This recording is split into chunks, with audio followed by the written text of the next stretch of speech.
Nigel, season is upon us. I know you'd never use the term excited, but how much are you looking forward to Saturday? Yeah, I am, because the work that's gone into our preparation's been generally very, very good. So now this week has a different feel to it because the season's upon us now, and yeah, I'm sure some of the players will be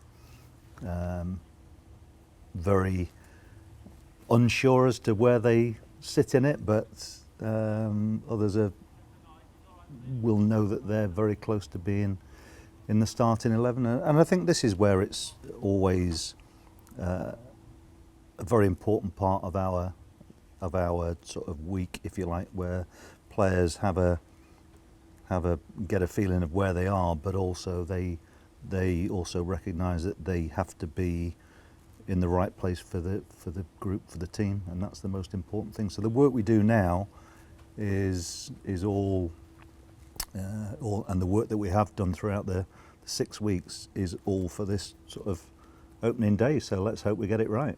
A lot of work has gone into pre-season, be it double training sessions, the Austria camp, the 6 games.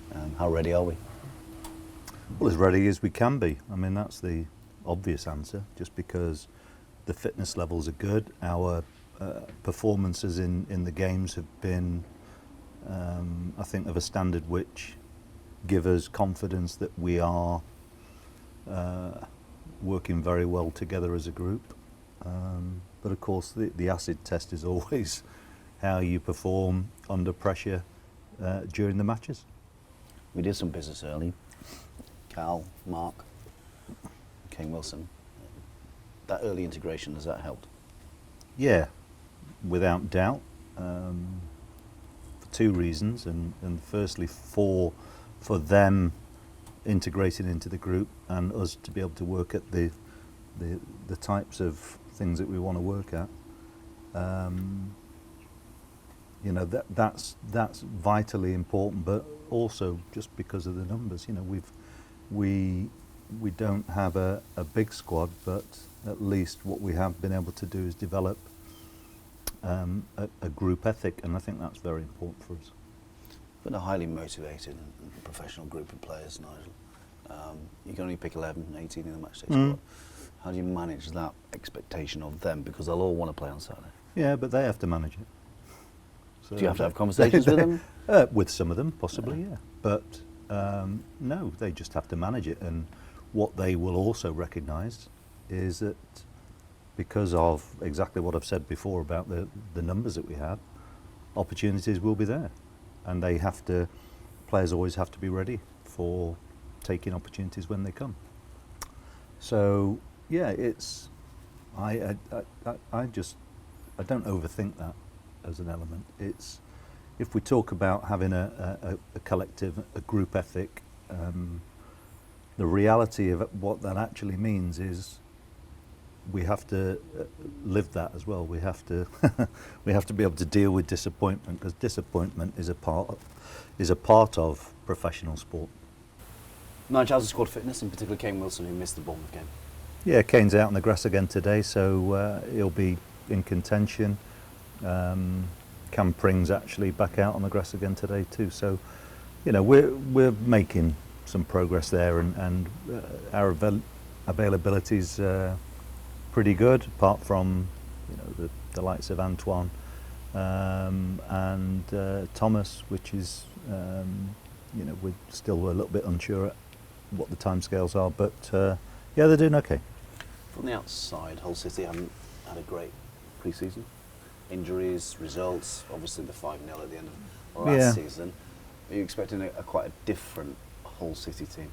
Well, they've made some signings, and there've been some changes within their squad, and Shota will have had some time now to put his own ideas into practice. So, look, I'm always a little bit wary of reading too much into our results, their results.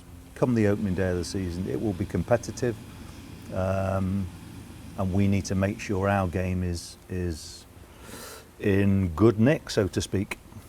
When we sit here next May, Nigel, where do you want us to be in Is that a target achievable?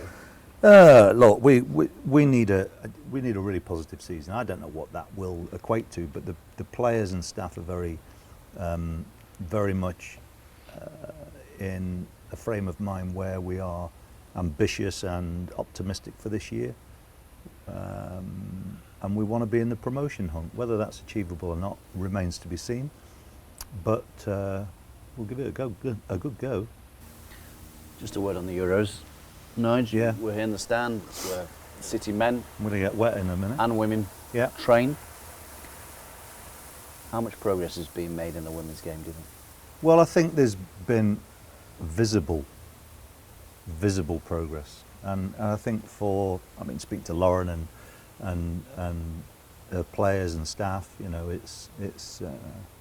I think there is a wider acceptance, and what I mean by that is that there is a openness of thought now, which allows better or greater equality. I think it's a great story. I think the girls have performed fantastically well, and it's great that they've made the final. And certainly the second half showing last night was exceptional.